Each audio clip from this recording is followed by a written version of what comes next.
नमस्ते नमस्ते। पुष्पिता जी, कैसी हैं आप? नमस्कार। बस दुआएं हैं मित्रों की, समय की, और उसी से काम चल रहा है। और राइट। विशेषकर आपका स्नेह है कि और सजगता एक पहरुए की तरह, क्योंकि साहित्यकार तो वैसे भी देखिए सजग प्रहरी होता है, अपने अंतस का भी और बाहर का भी। लेकिन इसके बीच में जो सोशल मीडिया और ये जो तकनीक आ गई है, इसने कहा जाए बाहरी सजगता को व्यक्ति के बहुत निकट कर दिया है। सोशल मीडिया ने भौगोलिक दूरियों को पाट दिया है और इस तरह से कहा जा सकता है कि एक हार्दिक निकटता स्थापित की है। लेकिन क्या सचमुच ये हार्दिक निकटता है?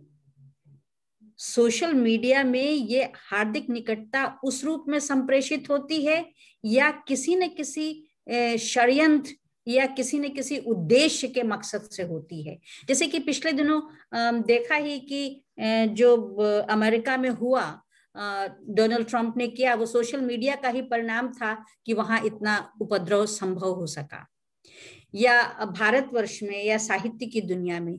तो मुझे ना कविता जी, आप तो इतनी सहृदय भी हैं, संवेदनशील और विचारक और चिंतक हैं। मुझे लगता है कि सोशल मीडिया का और इस पूरी स्थिति का जितना साहित्यकार समाज के परिप्रेक्ष्य में या समाज के विकास में या अपने मानवीय मूल्यों की संरक्षा में जितना इस्तेमाल कर सकता था, उससे अधिक इसका दुरुपयोग हो रहा है। मुझे जो दिख रहा है, मैंने वो संप्रेषणीयता, निकटता की जगह या मनुष्यता, मानवता के संवर्धन की तुलना में ऐसा लगता है कि जैसे जो बातें लोग आपस में, कबीर ने जो कहा ना, निंदक नियरे राखिए, तो सोशल मीडिया को लोगों ने निंदक नियरे राखिए के रूप में इस्तेमाल करने लगे। उसका जो रचनात्मक हो सकता था, देखिए कोई व्यक्ति जब सार्थक काम कर रहा है, वो सार्थक काम वो व्यक्ति खुद अपनी आवाज में हर एक तक पहुंचाता है। लेकिन अगर कोई वैसी खबर होती है तो देर नहीं लगती है ये उसको फैलने में, और उसके बाद वो पहुंचती है कि उसके साथ जो दुर्घटना घटी उसका दुख तो अभी वो खत्म भी नहीं कर पाया है कि पूरे विश्व में फैल चुका है। तो मुझे लगता है कि एक ऐसी मॉनिटरिंग अपने हिंदी वॉच के द्वारा और इसके द्वारा की जानी चाहिए कि जो हमारे हिंदी साहित्य का जो एक संवेदनशील समाज है, उस संवेदनशील समाज के अधिकारों की रक्षा हो और उसका विकास हो।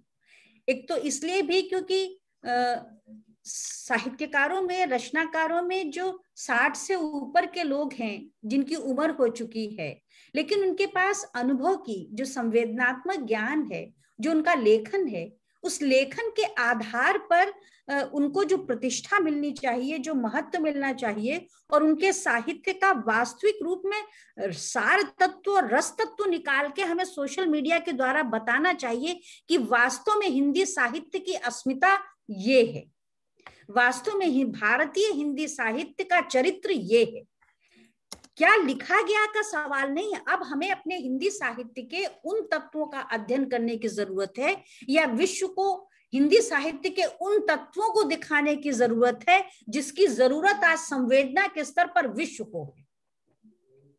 क्योंकि जब तक विश्व की आवश्यकता के अनुसार हिंदी साहित्य नहीं लिखा जाएगा, या जो लिखा गया है वो विश्व की आवश्यकता के अनुसार जो साहित्य लिखा गया है, जब उसी साहित्य को सोशल मीडिया के द्वारा हम प्रमोट करेंगे, उसको हम प्रकाशित करेंगे, तभी मुझे लगता है भारतीय संस्कृति की भी अस्मिता, सही अस्मिता की सही तस्वीर लोगों के सामने प्रकट होगी, और भारतीय संस्कृति की जो ताकत है और जो अस्मिता है और जो संघर्ष करने का मादा है, ये उससे बाहर निकल करके आएगा। तो वी आर लकी। हम तो सोचते हैं कि हम लोग भाग्यशाली हैं। मैं भाग्यशाली हूँ कि कविता जी के साथ मेरा अच्छा संबंध है, वैचारिक संबंध है, और उस वैचारिक संबंधों के तहत ही हम लोग साहित्य के वास्तविक मूल्यों के आधार पर उन साहित्यकारों को और उनके साहित्य को सोशल मीडिया के द्वारा, हिंदी वॉच के द्वारा और हिंदी हेरिटेज के द्वारा स्थापित करें, ये एक बड़ा कदम होगा। कविता जी। नहीं नहीं, मुझे ध्यान है क्योंकि हम लोगों ने जब ब्लॉग लिखने शुरू किए थे, नया नया ब्लॉग आया था, तो हम लोग लगभग 2004 के आसपास नेट पर जुड़े थे। और जो गूगल का ब्लॉगिंग है मंच, यह तब नहीं आया था। और फिर बाद में जब यह ब्लॉगिंग आई, जब गूगल अपना blogger.com लेकर आया, उसके बाद तो पूरी बड़ा अधिक अनुपात में आ गए ब्लॉग्स। पर शुरू में हम लोग 10-12-15 लोग थे केवल, यूनिकोड भी नहीं आया था तब तक। फिर जब ब्लॉग बनने लगे तो शुरू में तो हम लोगों में एक बड़ा जिसे कहते हैं भाईचारा, बहनापा और इस तरह के संबंध थे। और फिर जैसे जैसे बढ़ने लगा तो ब्लॉग्स की संख्या बढ़ने लगी, क्योंकि यह एक मुक्त मंच, फ्री में, जिसे कहना चाहिए, वास्तव में कहना क्या चाहिए, वास्तव में ये एक फ्री मंच था। तो लोगों को ऐसा लगने लगा कि उनके हाथ में एक ऐसा औजार आ गया है कि वे दुनिया में घर बैठे कहीं भी जा सकते हैं। उस समय बस समस्या यही थी कि सबके पास इंटरनेट और ब्रॉडबैंड, हम लोग तो महानगरों में बड़े ऐसी जगह पर रहते थे, हमारे लिए अब उस समय ब्रॉडबैंड कनेक्शन भारत में कैसे आया, 2004-05 के आसपास की शायद बातें होंगी, 5, हाँ 4-3-4-5 की। और पर धीरे धीरे जब दूसरे नगरों में आया तो दूसरे नगरों से भी लोग जुड़ने लगे, और उसका परिणाम यह हुआ कि बड़ी आपस में जो हमारे पुराने साथी हैं ब्लॉगिंग के, बहुत सारे अभी तो फेसबुक वगैरह पर हैं, ये सब जानते हैं कि कई तरह की वाद विवाद होने लगे। शुरू में तो बड़ा उत्साह था, तो मुझे लगता है एक समय तो ऐसा होता है कि हमारे मनुष्य की एक तरह की त्रासदी है कि वे एकत्र होते हैं पहले, और फिर एकत्र इसलिए होते हैं कि आओ मिलकर झगड़े। कई बार मैं इतनी त्रस्त हो जाती हूँ कि आप एकत्र ही क्यों, जब आपको पता है कि एकत्र होने के बाद आपको झगड़ना ही है, विवाद ही अधिक होने हैं, तो क्या आप हमारी संस्थाओं की गति वगैरह आप देखिए क्या होता है। आप भी हॉलैंड में रहती हैं, मैं भी अमेरिका में रहती हूँ। हमने देखा बड़ी बड़ी भारतीयों की संस्थाएं हैं और वहां राजनीति चलती है, और एक तरह से यह स्वाभाविक है क्योंकि मनुष्य के विचार अलग अलग हैं। लेकिन जब हम पहचान जाएं किसी शस्त्र की शक्ति को, यह इंटरनेट एक ऐसा शस्त्र अस्त्र है हमारे हाथ में, इसकी बड़ी अमोघ शक्ति है, तो हम इसके दुरुपयोग से बच जाएंगे, है ना। दुरुपयोग, क्योंकि सबसे पहले तो हमें इसका उपयोग करना सीखना होगा। तो हमारे हाथ में यह है, भारतीय समाज, और मैं बाकियों पर टिप्पणी नहीं करना चाहती, लेकिन भारतीय समाज और विशेषतः हिंदी समाज के पास एक ऐसा अमोघ अस्त्र आ गया कि उसने इसका उपयोग करना सीखा नहीं था, अस्त्र ऐसे ही आ गया। और हम दीक्षित नहीं थे, हम जो दीक्षित थे, हमारे पास एक होता था, एक समाचार पत्र होता है जिसका एक संपादक होता है, दूरदर्शन था पहले, फिर टीवी है, उसमें भी गिने चुने लोग पहुंचते थे, बहुत सारी फिल्ट्रेशन होती थी, है ना। अब क्या है कि अब कोई अंकुश नहीं है, फिल्टर वही है कि अंकुश, एक तरह का निरंकुशता आ गई, अंकुश नहीं है यानी निरंकुश हो गए। और जब निरंकुश हो गए और आपके हाथ में एक ऐसा अस्त्र आ गया कि बड़ा मारक अस्त्र है और निरंकुश है, और जो प्रयोक्ता है उसके पास विवेक नहीं है कहाँ प्रयोग करना है, तो अब आप सोच लीजिए कि समाज की हालत तो क्या होनी थी। और मुझे इस समय वह भी याद आ रहा है, 2010 में महात्मा गांधी अंतर्राष्ट्रीय हिंदी विश्वविद्यालय के अंतर्गत हमने वहां, तब सिद्धार्थ शंकर त्रिपाठी भी थे, हमारे बड़े अच्छे ब्लॉगिंग के मित्र थे, वे कुछ समय के लिए वहां नियुक्त थे। तो उनके साथ मिलकर हम लोगों ने वहां एक गोष्ठी की थी ब्लॉगिंग की आचार संहिता पर, क्योंकि जो लोग शुरू से जुड़े हुए थे, जिन लोगों ने यूनिकोड आने से पहले से जुड़े हैं, ये सब देखा था, हम लोग एक कल्पना करते थे एक ऐसे समाज की। लेकिन जब इतना आ गया, शुरू में हम लोगों ने एक चिट्ठा चर्चा चलाया था, उस पर हम लोग प्रतिदिन उस दिन के जो ब्लॉग लिखे जा रहे थे उनकी समीक्षा करते थे, क्या अच्छा है, क्या सकारात्मक है। लेकिन वह सारा जो एक बड़ा अच्छा वातावरण बना था, एक सौहार्द का वातावरण, वह टूटने लगा तो आचार संहिता की, तो 2010 में हमने इस आचार संहिता की बात की थी। तब तक सोशल मीडिया के और कोई मंच नहीं थे, एक माई स्पेस होता था और 2-3 और चीजें थी, ब्लॉगिंग ही थी केवल। लेकिन उसके बाद जब फेसबुक आ गया, और फेसबुक से भी ज्यादा तो तबाही मचा दी इस व्हाट्सएप ने आकर। लोग ऐसे करने लगे कि जैसे कहीं भी कुछ भी, और इसका लाभ जो बुरा सोचने वाले, हानि पहुंचाने वाले लोगों के लिए, हम लोगों ने जैसे कहा, अब ही मेरे पिताजी ही हैं, हम उन्हें कहें पिताजी ऐसा मैसेज आएगा तो आपको उसका जवाब नहीं देना, लिंक क्लिक नहीं करना। लेकिन ये बेचारे जो सोचिए, जो बुजुर्ग लोग हैं, इन्हें पता नहीं है कौन कब लूट कर ले जाएगा, इन्हें किस लिंक पर क्लिक करना है, किस पर नहीं करना, कहाँ से आपकी सारी कॉन्टेक्ट। तो जितने जितने इसके प्रयोग बढ़ते गए, लोग बढ़ते गए, वैसे वैसे इसका दुरुपयोग करने वालों की संख्या बढ़ती चली गई। और पूरे विश्व में आप देखिए, पूरे विश्व में कहीं पर भी कोई अंकुश जैसा नहीं है, कोई लोग नहीं है कि कोई कोई नियम कानून नहीं बने हुए। और बड़ी अच्छी बात यह है, क्योंकि इस बातचीत का मुझे लग रहा है कि कारण एक मुख्य, जो हम आज बैठी बात कर रहे हैं दोनों, कि भारत ने यह साहस किया, भारत सरकार ने। क्योंकि हमने देखा फेसबुक पर किस प्रकार के झूठे समाचार लोगों को भड़काने के लिए, राजनीतिक उद्देश्यों के लिए, अर्थोपार्जन के लिए, लोगों को धोखा देने के लिए, किस तरह से क्या क्या हो रहा है। तो यह साहस भारत ने किया है कि सबसे पहला देश बना है जिसने सोशल मीडिया के नियमों की आवश्यकता पर बल दिया है और पहल की है ना। तो ये बहुत जरूरी है। हाँ, तो इसीलिए मुझे लगा कि हम थोड़ा सा इस बात को देखें कि, क्योंकि कई लोग, हमारे अपने लेखक बिरादरी के लोग ही बहुत विरोध कर रहे हैं, तो मुझे लगा कि क्या हम बैठकर ऐसी बातचीत कर सकते हैं। हमारे संस्था के बाकी लोगों को भी ऐसा अनुभव हो रहा था कि वे जानना चाहते हैं कि एक तो महिलाएं हैं, हम अधिक संवेदनशील होती हैं और तो क्या समाज पर इस प्रकार के अंकुश लगाने का कोई कारण है या नहीं है, या यह जो जिसे हम स्वतंत्रता के नाम पर कहते हैं कि नहीं नहीं, यह तो व्यक्ति की स्वतंत्रता नष्ट हो गई, क्या यह वास्तव में ऐसा। और मैं चाहूंगी यदि हमारे साथ जो उपस्थित हमारे मित्र हैं उनमें से भी कोई अपना बीच में, मैं और पुष्पिता जी तो हम तो बड़े आपस में बातचीत वाले अंदाज में बैठे हुए हैं कि हम थोड़ा सोचते हैं, अपना आत्म मंथन करने जैसी यह बात हो रही है। पर इस बीच आपको में से किसी को लगता है कि आप लोग कोई चीज इसमें जोड़ सकते हैं, या आपको कोई लगता है कि हाँ, या नियम बनाना गलत है या सही है, तो आप लोग भी जोड़िएगा। और अच्छा हो कि आप यहाँ पहले टिप्पणी में एक तरफ लिख दीजिएगा, तो मैं आपको उस समय अनम्यूट कर दूंगी।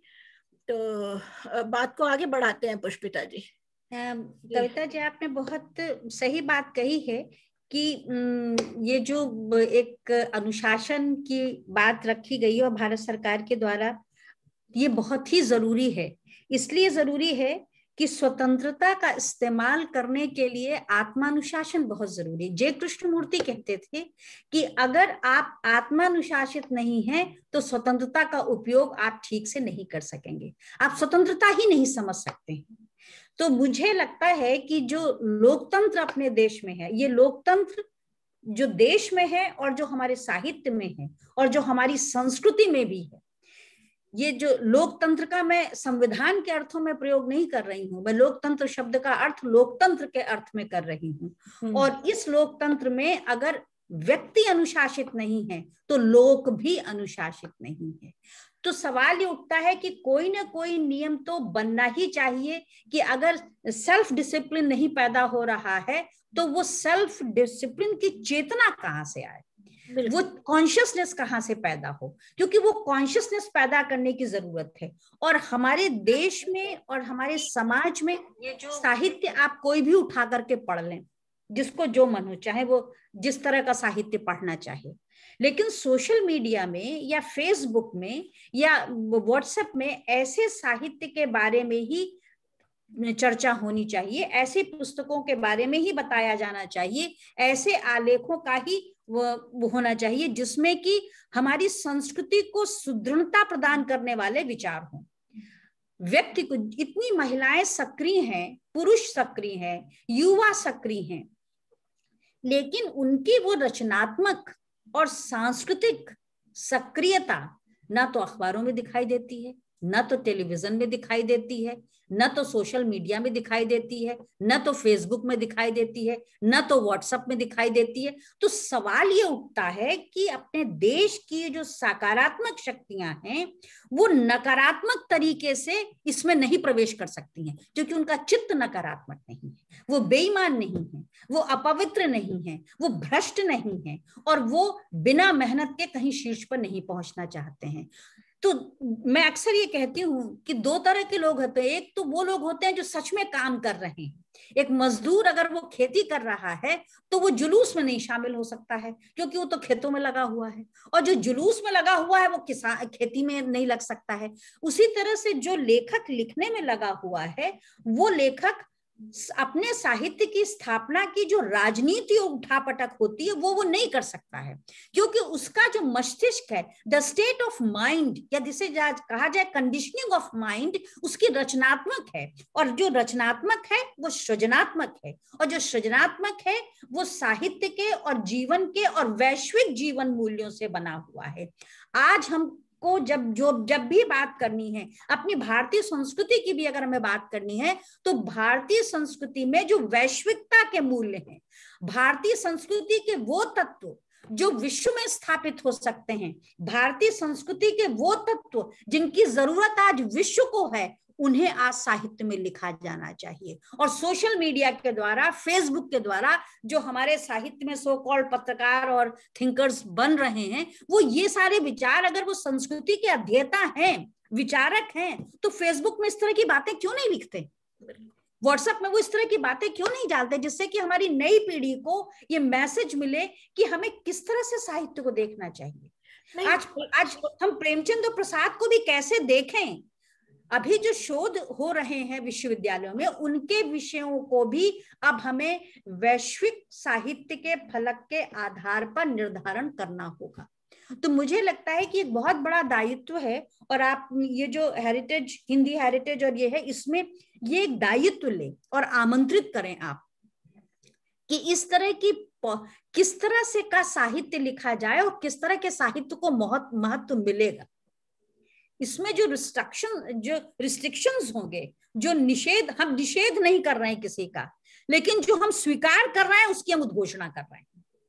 नहीं, आप देखिए, जैसे अब सोशल मीडिया, पहली बात तो यह है कि यानी मैं देखती हूँ, हमारे भी घर में बच्चे हैं छोटी आयु के लिए। एक तो यह है कि यह कच्चे मन वालों को, इसमें लुभावनी शक्ति बहुत है, लुभाता बहुत है। बड़ों को भी आप देखिए, या मैं यदि सोचती हूँ कि जब मेरे बच्चे हुए थे उस आयु में, और या मेरा विवाह हुआ था, या मैं पढ़ रही थी, यदि उस आयु में आया हुआ होता यह सोशल मीडिया, तो क्या मैं जितना मैंने अपना समय और समर्पण अपने बच्चों को दिया, अपने परिवार को दिया, अपनी शिक्षा को दिया, या अन्य दायित्वों को दिया, अपने वैवाहिक जीवन और दाम्पत्य को दिया, क्या मैं उसी समर्पण से उनके साथ मैं रह पाती? नहीं, क्योंकि इसका आकर्षण बहुत अधिक है ना, और यह व्यक्ति के भीतर एक तरह के अहम को भी पोषता है। यदि आप संस्कारित नहीं है, यदि आपको नहीं पता, इसके आकर्षण में लोग बंध जाते हैं। और फिर निरंकुशता वाली जो बात है, तो अभी आकर्षण की ही हम बात करें, मैं सोचती हूँ युवा वर्ग का, कि वे लड़के लड़कियां, आप देखिए, चित्र डालेंगे, ऐसा डालेंगे, और गलत निगाह रखने वाले लोग जो हैं, लगातार समाज के भीतर से ही, विदेशी समाज के, अमेरिकन समाज के भीतर से ही, यूरोपियन ब्रिटिश समाज के भीतर से ये मांग उठने लगी है। मैं ऐसे सैकड़ों लोगों को जानती हूँ जो कहते हैं कि नहीं, हम अपने बच्चे का एक भी चित्र नहीं डालना चाहते, छुपा कर रखना है समाज से। बिल्कुल ऐसा आजकल क्या हो गया है कि किसी भी चीज में, आप सोचिए, यदि पहले कोई राजनीतिक घटना घटती, क्या हम इस तरह से लाउड थे? क्या हम इस तरह से तुरंत हर चीज पर प्रतिक्रिया देना? यानी आपके पास बौद्धिक स्तर पर मनुष्य के पास अभी उतना अवसर और समय नहीं दे रहा, यह सोशल मीडिया, कि वह अपनी प्रतिक्रिया को, अपने विचार का परिपाक, अपनी संवेदना, उसका परिपाक होने दे, ताकि एक प्रतिक्रिया भी आए तो एक सुविचारित प्रतिक्रिया आए। तो सुविचारित प्रतिक्रिया नहीं है, तुरंत इधर घटना घटी, जैसे गन्ना है, इधर से गन्ना डाला, उधर से रस निकल गया, है ना, रस निकालने की मशीन है जैसे। तो इसी तरह से लोग इतनी तुरंत प्रतिक्रियाएं, इतने और आवेग में, और खासकर तुरंत प्रतिक्रिया, रिएक्शन व्यक्ति तब करता है जब वह बिल्कुल ठहरी हुई मनस्थिति में नहीं है, या अधिक प्रसन्न है, या अधिक दुखी है, या क्रोध में, किसी भी एक संवेग के उसमें है, उस प्रभाव में है। और उसी समय सबसे अधिक इन प्रतिक्रियाओं को टालना चाहिए। लेकिन अभी ये चीजें टल नहीं रही हैं, प्रतिक्रियाएं बड़ी तेजी से आ रही हैं, आकर्षण, आयु का आकर्षण है, बच्चे, लड़के, लड़कियां, माता पिता अपने सारे अपडेट देते हैं। तो सामाजिक रूप से तो इसकी आवश्यकता लगातार सारे पूर्वी, पश्चिमी, उत्तर, दक्षिण सभी समाजों में इसकी आवश्यकता अनुभव की जा रही थी, कि यह व्यक्ति की जो प्राइवेसी है उसका उल्लंघन हो रहा है। और लोग बड़ी, सारा समाज जो बैठा है, जो छद्म पर्दे के पीछे नाम बदल कर, ये सब समस्याएं लोगों को आ रही थी फेसबुक पर।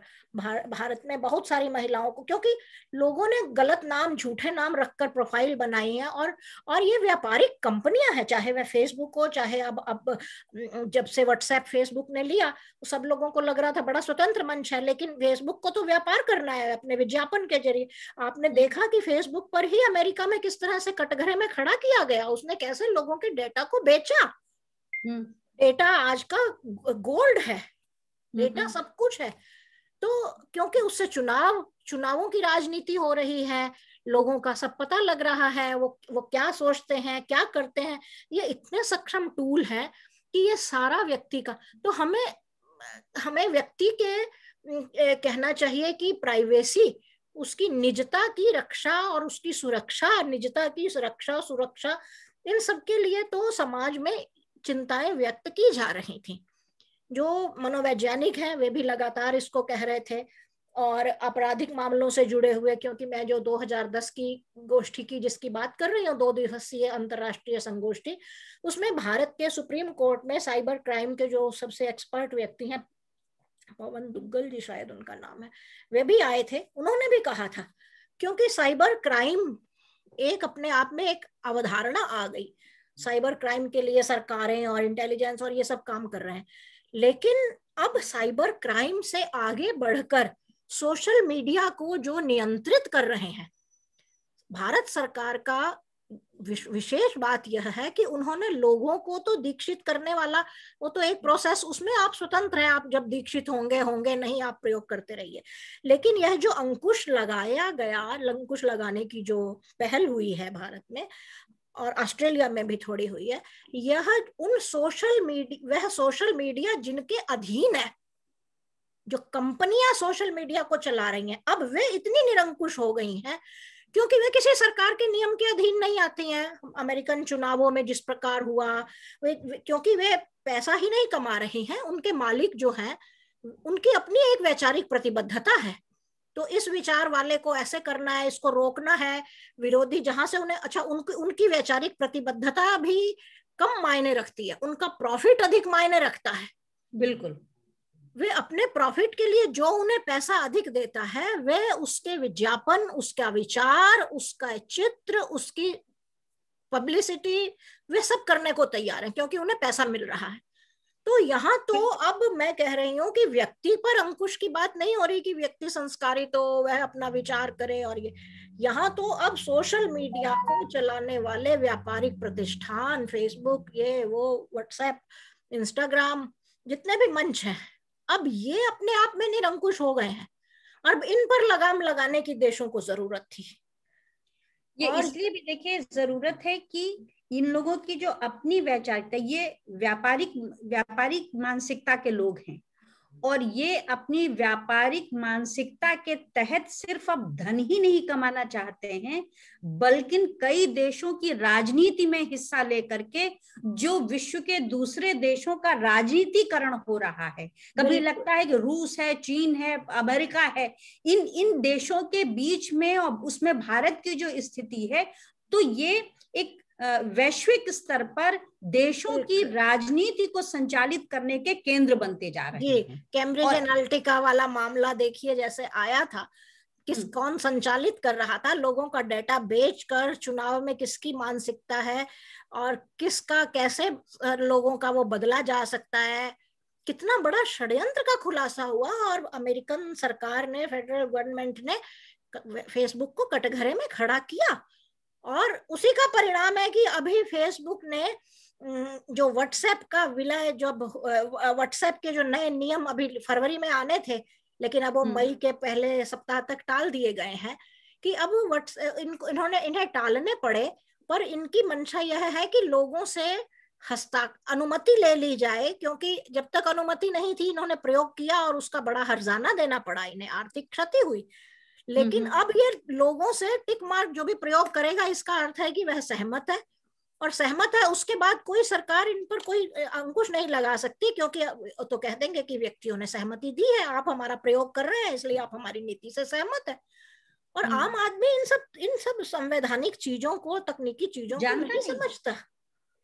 और ये बहुत ही व्यक्ति के लिए नहीं, राष्ट्रों के लिए, समाज, अभी हमने समाज और संस्कृति की, तो विशेषकर संस्कृति की तो बात की ही नहीं है, क्योंकि हम जानते हैं भारतीय होने के नाते कि हमारी भारतीय संस्कृति पर जो जिन्हें कहना चाहिए जो शक्तिशाली हम लोग गुण संपन्न है, लेकिन हम लोग आक्रांता वाले रोल में कभी नहीं आते हैं कि अकारण हम दूसरों पर हमला कर रहे हैं, अकारण दूसरों को नीचा दिखा रहे हैं। भारतीय संस्कृति में उदारता, शांति, विश्व मानवत्व की बातें हैं, तो हम उस तरह से नहीं जाते हैं कि दूसरों को नीचा दिखाएं, और हमारे समाज के लोग भी उसमें नहीं जाते हैं। लेकिन जो उस तरह के लोग हैं उनके लिए बड़ा आसान हो गया हमारे बच्चों को बहकाना हमारी संस्कृति पर। तो यह पूरा व्यापार, फिर व्यापार देखिए, बिजनेस चल रहे हैं, यानी अभी इसके आर्थिक पक्ष हैं। इन कंपनियों ने जिस प्रकार की देशों के लोगों से अधिकार लेकर वहां के पूरे जनमानस के माध्यम से, मुझे लगता है ऐसा कई बार मुझे डर लगने लगता है कि गृह युद्ध की स्थितियां खड़ी करने वाली स्थितियां ले आया है सोशल मीडिया। ये गृह युद्ध की स्थितियां जो है वो शुरू ही कर दी। देखिए अमेरिका में भी उसके लक्षण दिखाई दिए, और अब दूसरे देशों में भी इसके लक्षण दिखाई दे रहे हैं। इस तरह से इन लोगों ने बहुत ही गोपनीय तरीके से, मीडिया ने अपना एक बौद्धिक सांस्कृतिक आतंकवाद रचा है। बिल्कुल, इस इनके बौद्धिक सांस्कृतिक आतंकवाद का, और हर मनुष्य की, हर समाज की, हर देश की जो अपनी संस्कृति है, और वो संस्कृति जो हर देश के नागरिक को सुकून देती है, सोशल मीडिया देश की सांस्कृतिक सुकून को छीन लिया है, और इस सांस्कृतिक सुकून को छीन लेना चाहता है, जिससे कि फेसबुक और ब्लॉग्स और ये व्हाट्सएप के द्वारा इतना सामान्यकरण हो जाता है और हो रहा है कि हर देश की संस्कृति का जो महत्व है, जो सुख और शांति प्रदान करता है, जो व्यक्ति के, नागरिक की जो अपनी अस्मिता बनाता है, उसको वो मिटाने में लगा हुआ है। और इस मिटाने की प्रक्रिया में वो नहीं समझ रहा है कि देश की संस्कृति की अस्मिता जब व्यक्ति के व्यक्तित्व से मिटती है तो वो पूरी की पूरी मनुष्यता को आहत करती है, इसका पूरा का पूरा नुकसान होता है। इसलिए अगर एक तरफ विश्व मनुष्यता की, भूमंडलीकरण की और वैश्विकता की बात की जाती है, उसके बाद में उसमें इतने छेद, इतनी कुंदे वाली बंदूकें जो है, जैसे लोगों की जो बौद्धिकता है वो बंदूक में बदल गई है, वो सिर्फ आहत करती है। माने अब कुंदा दिखेगा नहीं, आहत करने के लिए जो लगा रहे हैं वो दिखेगा नहीं, लेकिन बहुत ही बारीकी से आपके वहां पहुंच जाएगा कि जहां से आप टूट जाएंगे, आप खत्म हो जाएंगे। सिर्फ मनुष्य के खोल के रूप में शरीर बचा है हम लोगों का, और सिर्फ मनुष्य के खोल के रूप में शरीर ही बचा रहेगा, और पासपोर्ट के रूप में सिर्फ नागरिकता बचेगी कि हम किस देश के हैं, लेकिन हम लोगों के आचरण से नहीं पता चलेगा कि हम किस संस्कृति के हैं। तो मुझे लगता है कि हम लोगों को मानवीय संस्कृति की और अपने अपने देश की, हर देश के लोगों से यह आह्वान करना है, आप जिस तरह से दूसरे देश में, अमेरिका में है, मैं यहाँ, कि हर देश अपनी सांस्कृतिक अस्मिता को बचाने के लिए सन्नद्ध हो, उस देश की सरकार अपने देश की सांस्कृतिक बचाए और वो सोशल मीडिया पर अटैक करे, सोशल मीडिया को अनुशासित होने के लिए कहे कि ये एक माध्यम है, इस माध्यम का उपयोग हम अपने अनुसार करेंगे, न कि तुम जैसा निर्देशित करो। क्योंकि जैसा विभा जी ने अभी लिखा है, यानी सोशल मीडिया जिन लोगों के हाथों में है, जो कंपनियों के जो मालिक हैं, शेयर होल्डर समझ लीजिए या मालिक भी समझ लीजिए, वे लोग अपना एक नैरेटिव रच रहे हैं और उस नैरेटिव के अनुसार उसे कंट्रोल कर रहे हैं और चाहते हैं कि यही नैरेटिव बाकी देशों में भी काम करे, उनका रचा हुआ। और इस तरह से जो कच्चे मस्तिष्क का प्रयोक्ता है विभिन्न देशों में, उसे पूरा बदलकर उसका पूरा उसे राष्ट्र विरुद्ध बनाया जा सकता है, उसे संस्कृति, उसे किसी चीज की चिंता नहीं है। एक रचे रचाए तैयार रेडीमेड नैरेटिव के अनुसार, जिसे कहना चाहिए एक नया संस्करण मनुष्यों का तैयार करने की साजिश जो चल रही है ना। और बहुत जिसे हम कहते हैं माइंड कंट्रोल कर रहे हैं ना वो सबका। बिल्कुल बिल्कुल बिल्कुल। तो इस तरह से यानी समाज को हम इन कंपनियों को कोई नहीं बदल सकता, इन्हें नहीं नीति कोई सिखाई जा सकती, क्योंकि जहां पर ये कंपनियां, व्यापारिक प्रतिष्ठान जिन देशों में है, वही देश इनके लिए नियम बना सकते हैं। लेकिन जब सामने वाला निरंकुश हो, उसे हथियार गोली चलाने से अगर नहीं रोका जा सकता, तो कम से कम आपको अपने लिए अपने घर इतने मजबूत बनाने होंगे कि उसकी गोली का असर आप पर न हो। आपको अपने लिए कुछ इस प्रकार के कवच पहनने होंगे कि वह गोली आप पर असर न करे। तो मैं समझती हूँ कि भारत सरकार ने यह जो नए नियम बनाए हैं सोशल मीडिया को नियंत्रित करने का, हमें महिलाएं होने के नाते, हम घर चलाती हैं, हम संतान को जन्म देते हैं, नए समाज की रचना महिलाएं करती हैं, और फिर हम रचनाकार यदि हैं तो हम एक वैसा संसार भी रचते हैं जो भविष्य का संसार है। रचनाकार एक भविष्य के आदर्श समाज का निर्माता भी होता है, और महिला है तो उस रूप में भी हम नए समाज के रचनाकार। तो हमें उनकी उस नए समाज की संरचना में जो रचनात्मक कौशल है, उसका नियंत्रण महिलाओं के हाथ में बहुत अधिक होता है ना। वह रचनात्मक कौशल महिलाओं के पास अधिक है। तो मुझे लगता है इस रचनात्मक कौशल के माध्यम से यह जैसे हम थोड़ी पहल कर रहे हैं कि महिलाएं सामने आए, लोग और हमारे साथ जुड़े, हम ऐसे अपने अपने नगरों में ऐसी गोष्ठियां, बातचीत, परिचर्चाएं करें, लेख लिखें, विचार करें और समाज को जगाएं कि यह आपके हित के लिए, आपकी अगली पीढ़ी के हित के लिए, आपके व्यापारिक लाभों के लिए, आपकी अर्थव्यवस्था को समुन्नत रखने के लिए। नहीं तो सारा दूसरे कहीं से भी हो रहा है, कहीं भी पैसा जा रहा है, जो बाजार दिखाता है चमक दमक, आप उसमें बह जाते हैं वही चीजें। तो आर्थिक कारण है, सामाजिक कारण है, पारिवारिक कारण है, भविष्य के कारण है, सांस्कृतिक कारण है, और उससे भी बढ़कर राजनैतिक और राष्ट्रीय कारण है। कि मैं तो इसका बहुत स्वागत करती हूँ और मैं उस साहस की दाद देती हूँ कि भारत सरकार ने इतनी दूरदर्शितापूर्ण निर्णय लिया है। और मुझे लगता है कि इसमें किसी की कोई दूसरी राय हो नहीं सकती है कि होनी नहीं चाहिए। हाँ, और अगर दूसरी राय बनती है तो वो उनके अपने स्वार्थों के कारण होगी। जिस तरह से देखिए कि ये सोशल मीडिया का ही परिणाम है कि जो मैच फिक्सिंग होती है, वो चाहे क्रिकेट की हो चाहे फुटबॉल की हो, इस मैच फिक्सिंग में जिस तरह से सोशल मीडिया काम करता है और अंततः सब सच बाहर आता है, सारे सच बाहर आते हैं। और ये इस सोशल मीडिया का अगर अपराध की दिशा में, ये अपराध जो मैच फिक्सिंग का मैंने कहा, या आर्थिक स्तर पर या राजनीतिक स्तर पर या किसी व्यक्ति को के चरित्र हनन पर, इन सब चीजों के लिए जो सोशल मीडिया इस्तेमाल होता है वो बंद होना चाहिए, उस पर बैन लगना चाहिए। बिल्कुल, बिल्कुल। जो लोग सकारात्मक काम कर रहे हैं, समाज और संस्कृति के विकास में लगे हुए, कितनी महिलाएं हैं जो अनाथ आश्रम चला रही हैं, कितनी महिलाएं हैं जो कुटीर उद्योग चला रही हैं, कितने लोग हैं विश्व में जो पर्यावरण और पशु पक्षियों को बचाने में लगे हुए हैं।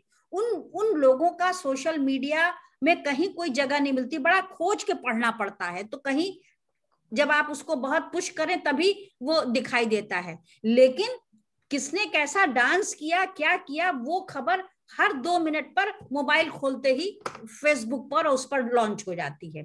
तो ये जो देह के प्रति आकर्षण जो अनावश्यक सोशल मीडिया के द्वारा बॉलीवुड या हॉलीवुड को आधार बना करके जगाया जा रहा है, एक तरफ तो बलात्कार के विरुद्ध और सेक्स मिसब्राउट यहाँ कहा जाता है नीदरलैंड में, बलात्कार उम्रदराज हस्तियों को, और अब जो विदेशों में कम उम्र की बच्चियों के साथ रेप हो रहा है, कम उम्र बिल्कुल बिल्कुल और बिल्कुल। वो जो है यूरोप में हो रहा है, लेकिन भारतवर्ष तक या दूसरे देशों तक वो खबर नहीं पहुंच पाती। नहीं, मैं तो बल्कि इस आपने बड़ा अच्छा कहा है, क्योंकि मैंने इस पर कुछ चीजें लिखी हुई हैं, अभी से नहीं, और मैं बार बार अपने कई वक्तव्यों और लेखों में पिछले दिनों मैंने कहा है, अभी एक इंटरव्यू में भी कहा है, बच्चे और बूढ़े सबसे वल्नरेबल हैं इस समय पूरे विश्व में। हाँ, सबसे बच्चों के साथ, और खाली अभी तक तो हम सोचते थे कि महिलाएं और लड़कियां, नहीं, बच्चे, आपके लड़के, आपके बेटे, वे भी उतने ही असुरक्षित हैं जितनी बेटियां असुरक्षित हैं। और हम इन टूटे हुए परिवारों से जो कुछ आ रहा है, किसी को भारत में अभी अनुमान भी नहीं है कि इसका पूरा यह कैसे कुचक्र चल रहा है। और मैं मेरी बहुत इच्छा है कि हम अगली किसी अपनी इस तरह की जो बातचीत है, इसमें हम इसको विषय बनाएं और इस पर बातचीत करें कि किस तरह से टूटे हुए परिवारों से आने के, और फिर ये सोशल मीडिया का जो आतंक है, राष्ट्रीय और सांस्कृतिक सामाजिक, इसमें परिवार के बीच में जो अगली पीढ़ी की, हमने कहा बहुत निर्ममता से कुचलने की जो का हथियार बन गया है, इसमें बच्चे किस चीज से गुजर रहे हैं। सबसे अधिक कोई शोषित इस समाज में इस समय है, वे हैं बच्चे, और उसके बाद आता है स्थान। अब महिला विमर्श, वे सब तो बहुत पुराने, किसी, अब तो विदेशों में तो आप अब महिला विमर्श की कोई बात करता है उसे पिछड़ापन समझा जाने लगा। तो अब तो महिला विमर्श भारत में ये सब अभी चल रहा है, साहित्य में, हिंदी साहित्य में महिला विमर्श और ये सब चीजें, अन्यथा महिला विमर्श अब एक पिछड़ा हुआ नारा बन चुका है। तो अभी तो बच्चों का और वृद्धों का, उस पर हमें चर्चा करनी चाहिए, उस चीज को उभारना चाहिए। किसी के भी पास भी एक शब्द पहुंचता है, शायद कोई सार्थक सकारात्मक चीज आ सके निकल कर उससे। नहीं, ये देखिए, इसलिए भी मुझे जरूरी लगता है कि इस समय अपने पूरे समाज में और पूरे विश्व में जो कहा जाए कि इतनी सोशल मीडिया के द्वारा इतनी विरोधी और विसंगतिपूर्ण बातों को एक साथ प्रस्तुत किया जाता है कि माने एक तरफ तो भोगवाद है, दूसरी तरफ त्याग की बात है, एक तरफ तो नॉन वायलेंस की बात करेंगे आप और दूसरी तरफ वायलेंस को प्रमोट कर रहे हैं। तो सोशल मीडिया जो है दो तरह के लोगों को तैयार कर रहा है। सवाल ये कि जब हिंसक मानसिकता के लोग तैयार, और ये हिंसा कई तरह से होती है, ये प्रकृति के साथ हिंसा है, पृथ्वी के साथ हिंसा है, समाज के साथ हिंसा है, संस्कृति के साथ हिंसा है।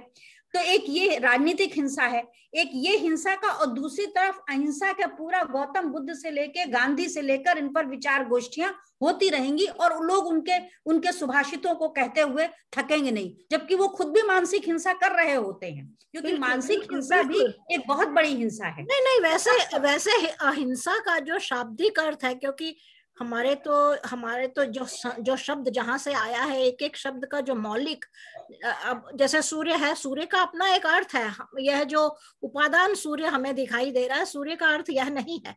जैसे गौ शब्द है, गौ का अर्थ जो गाय है वही नहीं है, गौ का एक अर्थ है, उसका उस शब्द के 10-12 जितने अर्थ हैं, उनमें से 2 अर्थ जो हैं वो इस पशु पर उतरते हैं, इसलिए हमने इसको गौ कहना शुरू किया। वस्तुतः गौ का अर्थ वह नहीं है। गौ, हम इंद्रियों को भी गौ कहा जाता है, जैसे दृष्टि गोचर, यानी दृष्टि की इंद्रिय के सामने जो चर यानी गतिमान है वह दृष्टि गोचर है। तो इस तरह से ये शब्दों के बड़े गलत अर्थ, प्रचलित रूढ़ अर्थ हो गए हैं। तो इसी में जो अहिंसा शब्द है, अहिंसा का हर शब्द का जो वैदिक संस्कृत से सारे शब्द आए हैं, उसका जो मौलिक अर्थ है, उन मौलिक अर्थों को हम यदि जानना चाहते हैं, निरुक्त और निघंटु, फिर महाभाष्य वाली परंपरा है वहां से, तो उसमें अहिंसा शब्द का अर्थ है वैर त्याग। तो जैसे हमारा सैनिक लड़ता है, उसके मन में वह बैर के कारण नहीं लड़ रहा, उसका युद्ध करना, आत्मरक्षा करना, वो है भी अहिंसा है।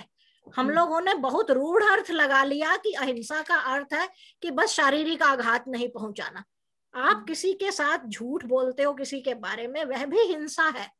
किसी को गलत जानकारी देते हो, वह भी हिंसा है ना? मानसिक हिंसा है। हाँ, तो और ये सोशल मीडिया के मन वचन और कर्म से दूसरे के साथ किसी भी प्रकार का अनाचार, बिल्कुल वह हिंसा है। अब देखिए, सबसे ज्यादा आश्चर्य की बात है कि ये अहिंसा शब्द ही एक ऐसा शब्द है जो हिंसा के गर्भ से पैदा हुआ है। बिल्कुल, ये भी इस शब्द की विलक्षणता है। और अहिंसा जो है वो हृदय का कवच है, हृदय को बचाए रखने के लिए इसका इस्तेमाल होता है। तो मुझे लगता है कि सोशल मीडिया को के द्वारा हमें आज के समय में जो सर्वाधिक उपयोगी है, जैसे कि रोग होता है तो औषधि दी जाती है, मानसिक कष्ट होता तो लोग ध्यान और शरीर के लिए योगा करते हैं। मुझे लगता है कि जो हम इस तरह के मानसिक जो हिंसा हो रही है सोशल मीडिया के द्वारा, वो प्रमुख रूप से सबसे अधिक घातक है, क्योंकि उस मानसिक हिंसा से ही भांति भांति के रोग और सांस्कृतिक आतंकवाद पैदा होता है। परिवार जो है वो, एक व्यक्ति अगर मानसिक हिंसा का व्हाट्सएप से या उससे शिकार हुआ है तो उसका खिन्न चित्त पूरे परिवार की शाम को खिन्न बना देगा और उदास बना देगा। बिल्कुल बिल्कुल। और वो जो मनोवैज्ञानिक संत्रास है, इस संत्रास की त्रैसदी से मीडिया के द्वारा पैदा हुई ये जो ट्रेजेडी है, मानसिक हिंसा की ट्रेजेडी, इससे मुक्ति के रास्ते हम लोग को निकालने होंगे। नहीं, लोग तो इस बात से अवसाद में चले जाते हैं, उनसे इतनी टिप्पणियां मिली, मैंने कुछ लिखा, मुझ पर ध्यान नहीं दिया जा रहा, इसे इग्नोर अपने आप को फील करते हैं लोग कि मुझ पर कोई ध्यान नहीं दे रहा। पर मैं अभी हम असल में इसके दो पक्ष हैं। पहला पक्ष तो यह है कि जो इसके प्रयोक्ता हैं उनमें स्वविवेक हो, वे मैच्योर्ड हो, उन्हें प्रयोग करना है, वह एक पक्ष है इसका। लेकिन दूसरा पक्ष इसका है क्योंकि वह ऐसी आशा करना प्रत्येक प्रयोक्ता से बड़ी दूर की कौड़ी है, और ऐसा अभी संभव नहीं हमें लगता कि ऐसा होगा कि दीक्षित हो। और तो ऐसे में इन को चलाने वाले जो लोग हैं उन पर कम से कम अंकुश लगा दिया जाए, ताकि उन पर उन देशों के स्थानीय नियम चले। वही एक रास्ता दिखता है। क्योंकि कविता जी देखिए, हम लोगों ने पढ़ाई लिखाई की और आज हम लोग की भाषा, संस्कार, विचार और संवेदना दूसरी तरह के हैं, लेकिन सोशल मीडिया इस्तेमाल करने वाले लोग या शिक्षा के क्षेत्र में काम करने वाले लोग, मैं किसी पर वो नहीं करी, लेकिन जो स्थिति है कि इस तरह से लोग शिक्षित हुए हैं कि शिक्षा का पतन हुआ है। बिल्कुल, लोगों के शिक्षा का पतन हुआ है, इसीलिए संस्कृति का पतन हुआ है, इसीलिए विवेक का अभाव हो गया है। ये सब ना, आप तो मैथमेटिक्स और विज्ञान की व्यक्ति हैं, तो ये सब ना एक दूसरे से इतने इंटर रिलेटेड संबंध है, संपर्क है, कि अगर आप वास्तविक अर्थों में शिक्षित नहीं है, इसलिए जब नई शिक्षा नीति आई और बातचीत कई वेब कॉन्फ्रेंसेस में मैंने यही कहा कि भैया, नई शिक्षा नीति को पढ़ाने वाले लोग तो वही पुराने लोग हैं। अगर वो पढ़ाने वाले लोग, उनको जो दायित्व दिया गया है, अगर वही पढ़ाते रहते ठीक से, तो आज भारत की संस्कृति, राष्ट्र की अस्मिता संकट में नहीं पड़ती। और ये नई शिक्षा नीति में वही बातें हैं जो पहले अपनी शिक्षा पद्धति में थी, उलट दी गई हैं। उनका चेहरा जो है, दिल्ली के कॉलेजों में मेरे पास ऐसे विद्यार्थियों के दिए हुए विवरण हैं, वे रो रहे हैं। 12वीं करके, 12वीं का बच्चा बिल्कुल बच्चा होता है, 12वीं करके कॉलेज में आए हैं और वे बता रहे हैं कि हमारे यहाँ पर जो अध्यापक हैं, अच्छा अध्यापक तो हर साल उसके पास वैसे तर्क, वैसी लॉजिक, वैसा बलपूर्वक प्रस्तुति है ना, और आयु में भी बड़े हैं, अनुभव है, अभ्यास है, ये सब चीजें हैं, तो वे ऐसी लॉजिक, ऐसे तर्क करके बच्चों को पूरी भारतीय संस्कृति से। तो एक बच्ची है, मैं उस संस्था का भी नाम बता सकती हूँ, कौन सा कॉलेज है दिल्ली का, और भी कई संस्थाएं हैं दूसरे नगरों की भी, जहां से बच्चों ने हमसे संपर्क किया, हमारी एक प्रतिनिधि से संपर्क किया विश्वम्भरा की, और उन्हें कहा कि ये हमें कन्वर्ट करने की उस दिशा में काम हो रहा है, और केवल 5 बच्चे बचे हैं मेरी क्लास में जो अभी डटे हुए हैं, बाकी जितने बच्चे आए थे 35-40 सबके सब हो गए उस दिशा में।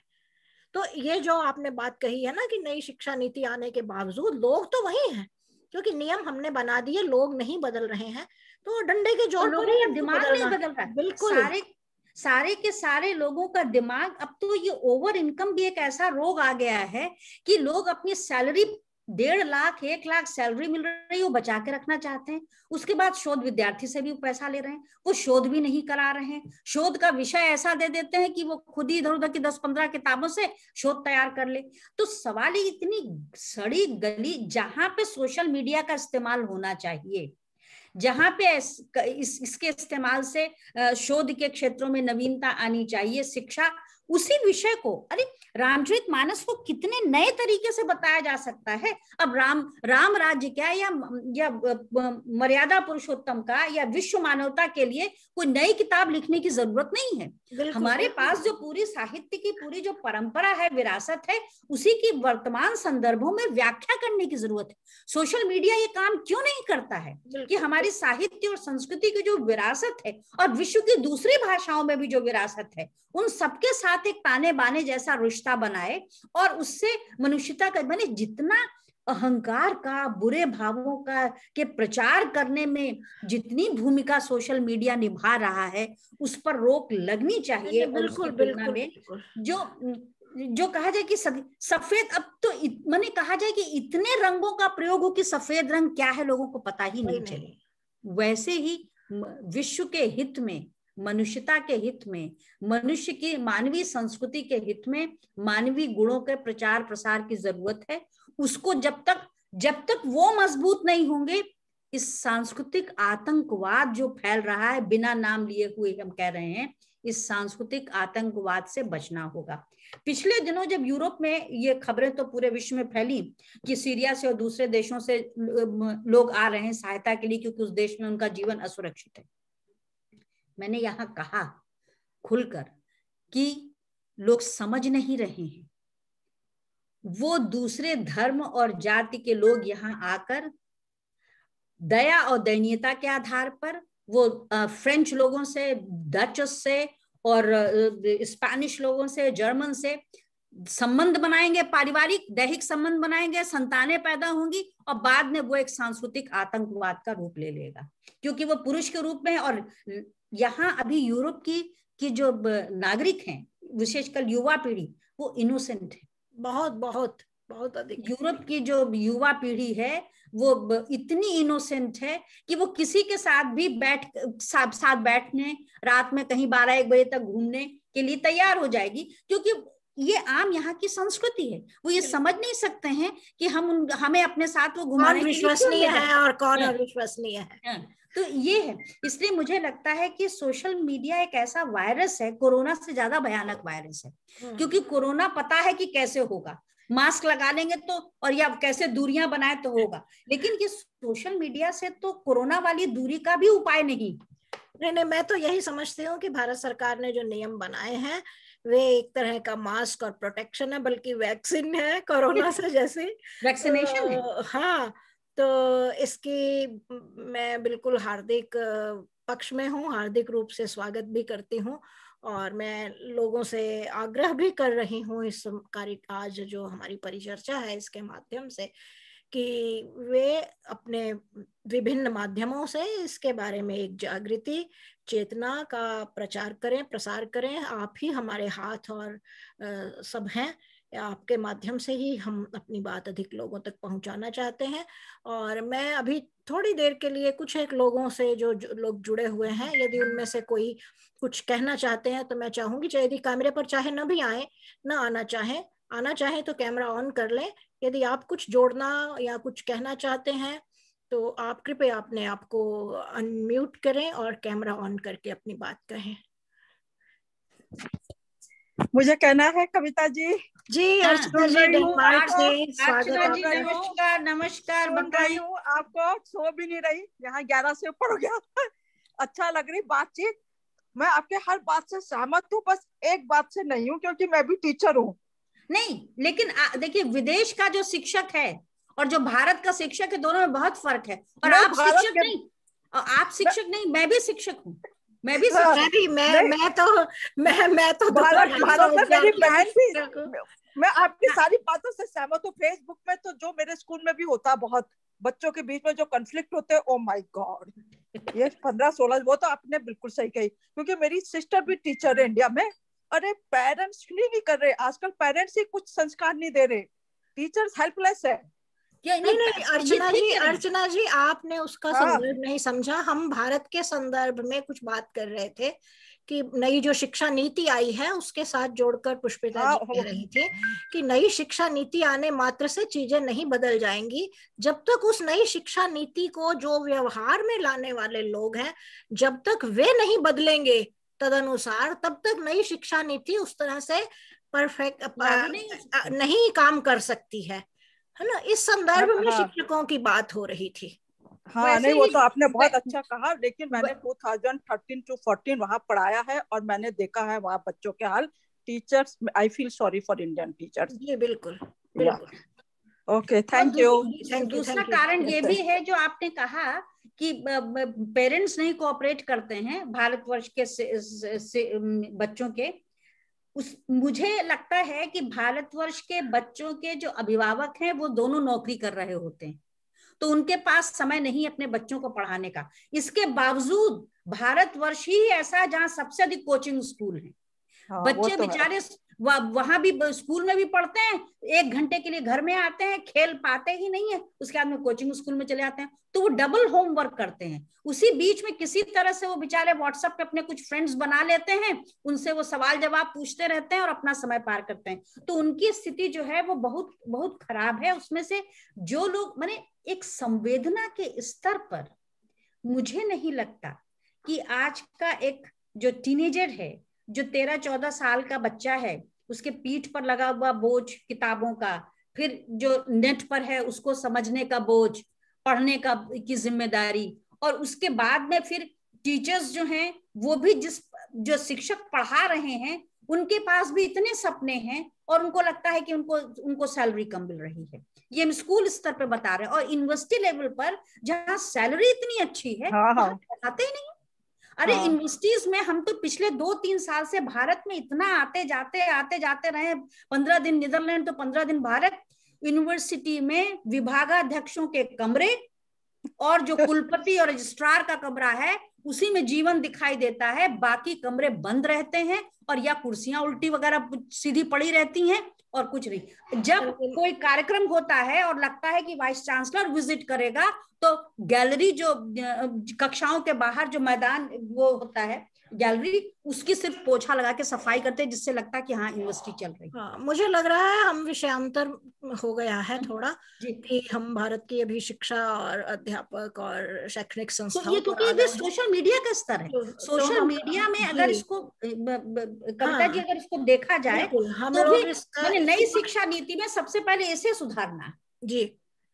तो मैं कोई और यदि प्रश्न या कुछ जोड़ना, कुछ कहना चाहते हैं तो हमारे पास समय समाप्त हो गया है।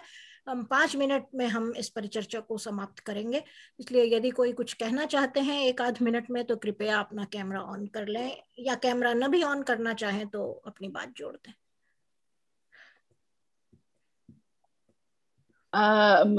नमस्कार कविता जी, मैं ममता मिश्रा नीदरलैंड से बोल रही हूँ।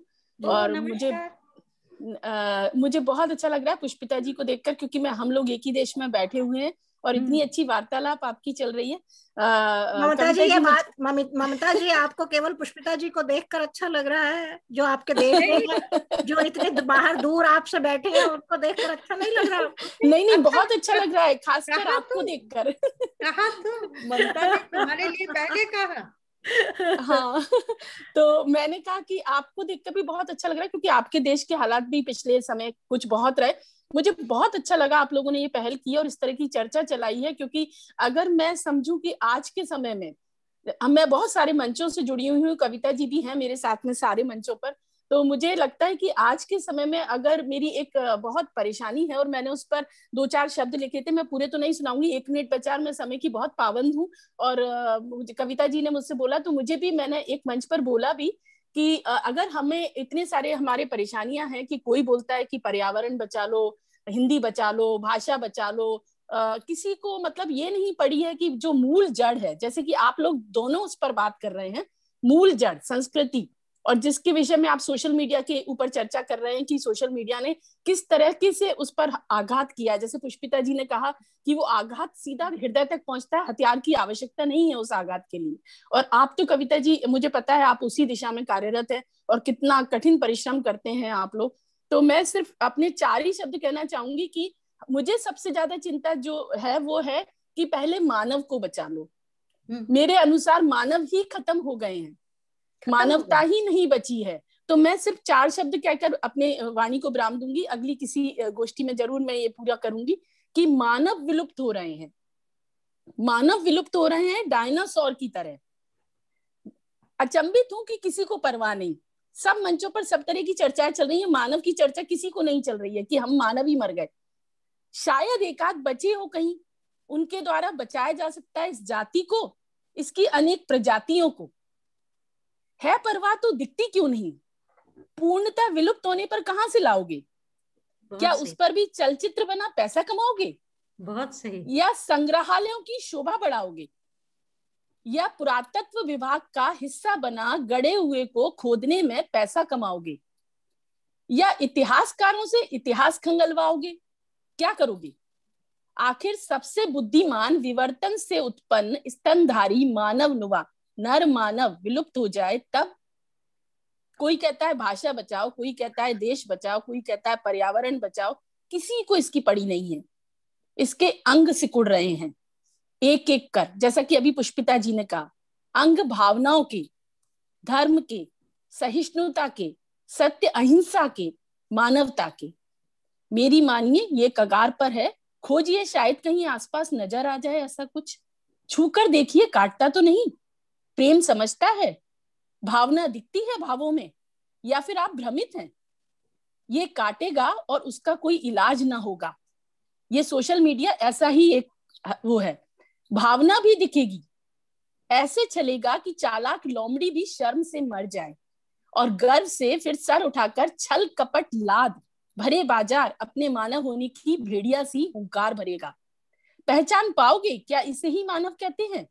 सच क्या ऐसा ही होता है मानव? डार्विन को बुलवाओगे, फिर से थ्योरी जचवाओगे? अरे नहीं नहीं बंधु, तुम सिर्फ प्रत्यक्षदर्शी रहोगे इस जाति के विलुप्त होने के, और दोगे प्रमाण इसके जड़ से मिट जाने के। ये हो जाएगा मोहनजोदाड़ो और हड़प्पा, जिसके अवशेष मिलेंगे सदियों बाद, और रचेगा एक नया इतिहास हमारी मानवता का, मानव होने के काल का। धन्यवाद। बहुत सुंदर ममता जी, आपने बहुत अच्छा, बहुत अच्छा समझा। आपकी चिंता में हम सब भागीदार हैं।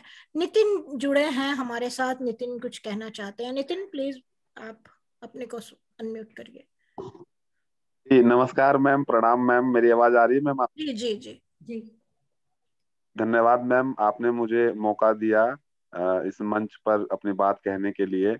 ममता मैम ने बहुत ही अच्छी कविता संस्कृति और सभ्यता को लेके सुनाई, और जो विषय है नई शिक्षा नीति, और जो हमारा जो फेसबुक, ट्विटर और ये जो हम लोगों का सोशल नेटवर्क है, इसके माध्यम से कैसे हमारी मानवीयता खत्म होती जा रही है, इसका उदाहरण मैम मैं एक छोटी सी बात से देना चाहूंगा कि मेरी एक छोटी भांजी है जो गाना सीखती हैं, और आज मुझे आके वो कह रही थी कि आज मुझे 500 लाइक मिले, और मैं ये देख के आश्चर्यचकित हो गया।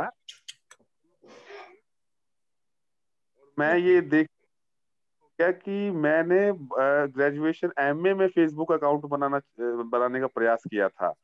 तो मैम ने बहुत अच्छी बात कही कि हमारी संस्कृति जिस और बढ़ रही है, और ये एक मैं कभी कभी सोचता हूँ तो मुझे ऐसा लगता है कि इस 70 और 60 के दशक में जो अमेरिका का हाल था, वो आज हाल हमारा हो गया है कि हम लोग ज्यादा से ज्यादा उपभोक्तावादी और ज्यादा से ज्यादा बनावटी और दिखावटी चीजों में विश्वास करने लगे हैं। और जयशंकर प्रसाद की एक कविता है अशोक, मुझे सेकेंडरी में पढ़ी थी, उसकी पात्रा है कमला, और कमला अंत में आत्महत्या कर लेती है, क्योंकि कमला का व्यक्तित्व वैसा नहीं रहता, लेकिन कमला राजा के सामने अपना अंग प्रदर्शन करती है, और जब उसको राजा या अपने नैतिक मूल्यों द्वारा फटकार लगती है तो वो आत्महत्या कर लेती है। तो ऐसा एक द्वंद कमला में था, और ऐसा द्वंद हमारे मतलब समाज में वो जो एक संस्कृति को लेके जो होना चाहिए, मतलब द्वंद नहीं मैं कहूंगा, लेकिन एक समझ और एक परंपरा से जो लगाव होना चाहिए, वो धीरे धीरे खत्म होता जा रहा है। और इसमें जो सबसे बड़ा शस्त्र है वो सोशल नेटवर्किंग है, क्योंकि फेसबुक ट्विटर पर आए दिन हम देखते हैं कि बालिकाओं का या जो मतलब लड़के हैं वो भी अंग प्रदर्शन और इन सब चीजों में अपने आप को इस तरीके से व्याप्त करते जा रहे हैं कि उनके मूल्य खोते जा रहे हैं। तो इस विषय पर जो संगोष्ठी रखी गई है, मैं मैम का बहुत दिल से धन्यवाद देता हूँ कि मैम अपना अंत में मैं बना रहूंगा, मैम अपना सारगर्भित वक्तव्य जरूर देंगी। और मैं इसी के साथ मैम को प्रणाम करता हूँ, अपनी वाणी को विराम देता हूँ। धन्यवाद। नहीं नहीं नितिन, बहुत अच्छा आपने कहा। और क्योंकि हम लोग चाहते हैं कि जो विश्वम्भरा विशेषकर और हिंदी वॉच जो हमारी संस्था है, हिंदी हेरिटेज है, इन तीनों का उद्देश्य बिल्कुल भिन्न है। साहित्यिक गोष्ठियां बहुत हो रही हैं, बाढ़ आई हुई है। हम नहीं चाहते कि कविता पाठ और रचनाएं और इस तरह की चीजें चलाई जाएं। साहित्यकार की जो साहित्य की जो मुख्य भूमिका है, जो उद्देश्य है, हम चाहते हैं उस उद्देश्य से जो साहित्य भटक गया, हम उन उद्देश्यों पर चर्चा करें। हम साहित्य की अब चर्चा नहीं करना चाहते। साहित्य की चर्चा करने के लिए हजारों मंच हैं, कविताओं के, कहानियों के, आलोचना के, रचना पाठ के। हम चाहते हैं साहित्य जिन उद्देश्यों को, जो भूमिका साहित्य की में होनी चाहिए, जिन विषयों की, अब हम उन विषयों पर वैचारिक चर्चा करें कि साहित्य कैसे भटका, क्यों भटका। उन उद्देश्यों को अब हम इन चर्चाओं परिचर्चाओं से, इसलिए हमने इसमें उस रूप में साहित्य को सम्मिलित नहीं किया। प्रसंगवश शिक्षा नीति की बात आई थी, वह भी प्रसंगवश आई थी। और आप थोड़ा विलंब से जुड़े हैं, क्योंकि यह चर्चा 1 घंटा से अब ऊपर हो चुका है, 2-4-5 मिनट। तो 1 घंटा पहले शुरू हुई थी। आप इसे पूरी फेसबुक पर, मैं यूट्यूब विश्वम्भरा के चैनल पर भी हम डाल देंगे, हमारे जो कार्यकर्ता हैं इसे, तो आप उसे पूरा सुनिए। और इसमें जो आपने यह जो बात कही है ना कि बच्ची को 500 लाइक्स वाली, इसके और भी बहुत बड़े खतरे हैं। यह तो केवल मन में एक तरह का आकर्षण पैदा किया जा रहा है, और बच्चे को, जैसे बच्चे के लिए लाइक्स वैसे ही है जैसे शाबाशी मिलती है।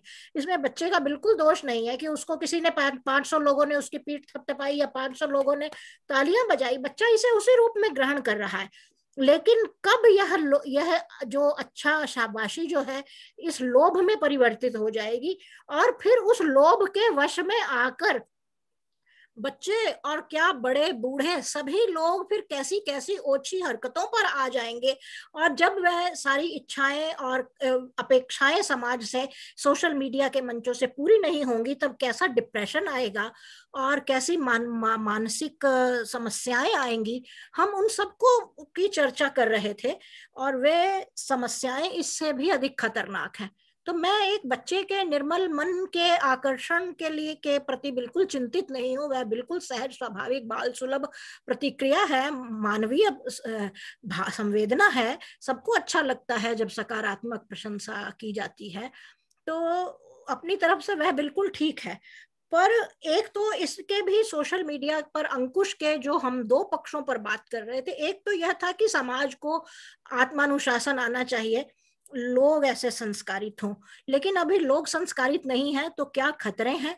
और फिर उसमें राष्ट्र की, सरकार की, या जो भी उस समय नियंत्रण अंकुश की जो आवश्यकता है, उसके लिए सरकारों को क्या कदम उठाने चाहिए, ताकि अपनी अगली पीढ़ी को विशेषकर और अभी वर्तमान बूढ़े सभी के लिए, उन्हें अपने समाज को, संस्कृति को, राजनीति को और सभी चीजों को बचाया जा सके। तो इस पर हमने, मुझे लगता है हमने काफी विस्तार से चर्चा कर ली है। जो भी चीजें रह गई हैं उन्हें हम धीरे धीरे लोग टिप्पणियों में लिख सकते हैं, आगे समेट लेंगे किसी और चर्चा में। मुझे लगता है कि पुष्पिता जी यदि कुछ कहना चाहें कहें। विभा जी कुछ कहने की इच्छा में थी, उन्हें अभी तक मैं अवसर नहीं दे पाई हूँ। विभा जी, आप अपने को म्यूट कर कह सकती हैं जो कुछ आप जोड़ना चाहें यदि, और नहीं तो पुष्पिता जी आप कुछ और एक समापन के रूप में कुछ कहना जी। इस आज की जो पूरी कहा जाए कि 60 मिनट की जो चर्चा थी, वो हमारे जो जितने भी महाद्वीप हो सकते हैं वहां हम लोगों ने उन सबका स्पर्श किया।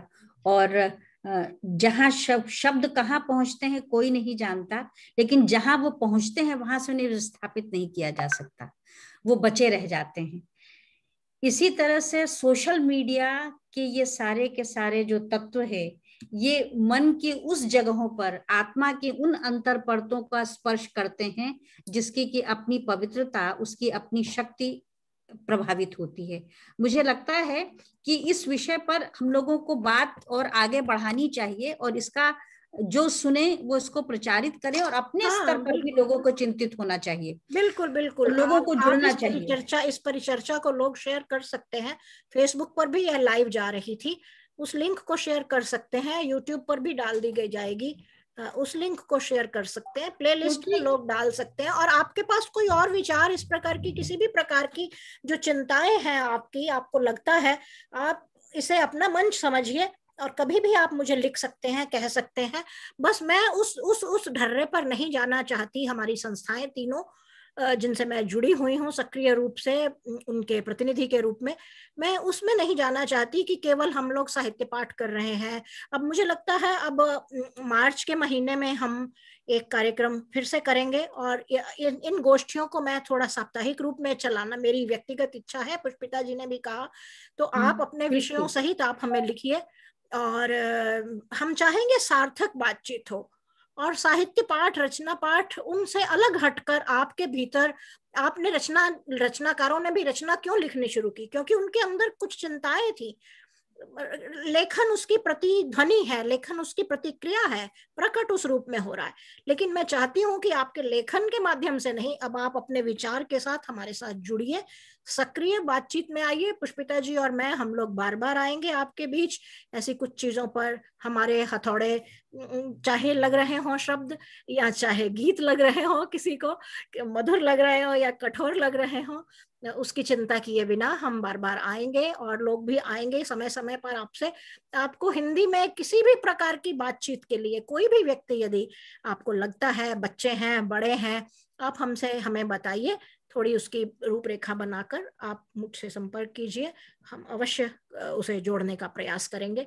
और आज हम यहीं पर, क्योंकि ये आवश्यक कविता जी इसलिए हो गया है, और इसकी आवश्यकता इसलिए महत्वपूर्ण है कि जो आप बार बार कह रही हैं कि कविता पाठ, कहानी पाठ, कविता पढ़ने वाले, सुनने वाले, समझने वाले लोग नहीं रहेंगे। बिल्कुल कविता की जो समझ होनी चाहिए, इस सोशल मीडिया के दबाव और आतंक के कारण, और इनके इतने हिंसक प्रहार, मानसिक हिंसक प्रहार हो रहे हैं कि व्यक्ति इतना असंवेदनशील हो जाएगा कि वो सुनेगा तो जरूर, पर समझ नहीं पाएगा।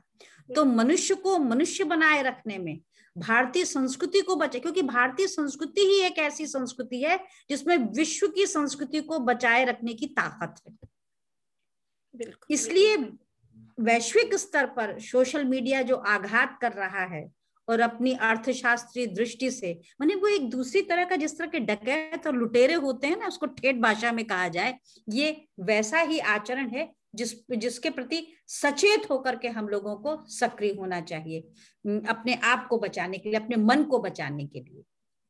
जिस तरह से देह को बचाने की लोग कोशिश करते हैं, लेकिन देह के भीतर का अगर मन नहीं बचेगा तो देह भी नहीं बचेगी। बिल्कुल बिल्कुल जी। इन्हीं शब्दों के साथ मैं शुभ रात्रि कहूंगी, और बहुत बहुत धन्यवाद कविता। एक बड़ी मुहिम शुरू की है, और लोग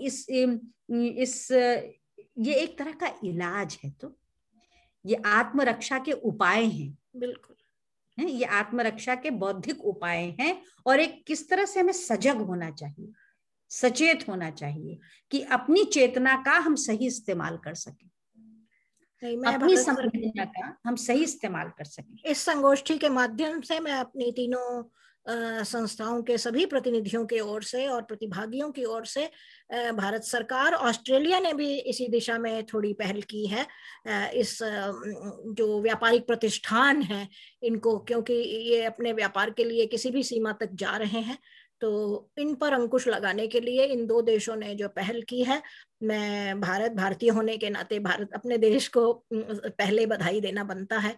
तो मैं भारत सरकार को इसके लिए बहुत साधुवाद देती हूँ, धन्यवाद करती हूँ तीनों संस्थाओं के सभी प्रतिनिधियों, और हिंदी यूनिवर्स फाउंडेशन की ओर से भी बिल्कुल। तो ये चारों संस्थाओं की ओर से हम धन्यवाद देते हैं, और अपने सभी लोगों से हम चाहते हैं कि वे अपने सोशल मीडिया के इस जो नियमन किया गया है, इसकी बात को, इसके समर्थन को जन जन तक पहुंचाएं, और इसमें देश के नियम बनाने वालों के साथ खड़े हों। धन्यवाद, नमस्ते। हम अगले सप्ताह फिर मिलेंगे। धन्यवाद। धन्यवाद। शुभ रात्रि। शुभ रात्रि। सबको सप्रेम नमस्ते और शुभ रात्रि। शुभ रात्रि। विभा जी नमस्कार आपको। नमस्ते सभी जी। को नमस्कार, और बहुत अच्छी सार्थक बातचीत हुई। बहुत बहुत आप लोगों का आभार। नमस्कार। बहुत बहुत धन्यवाद, आपकी आवाज सुने। हाँ धन्यवाद, धन्यवाद, नमस्ते।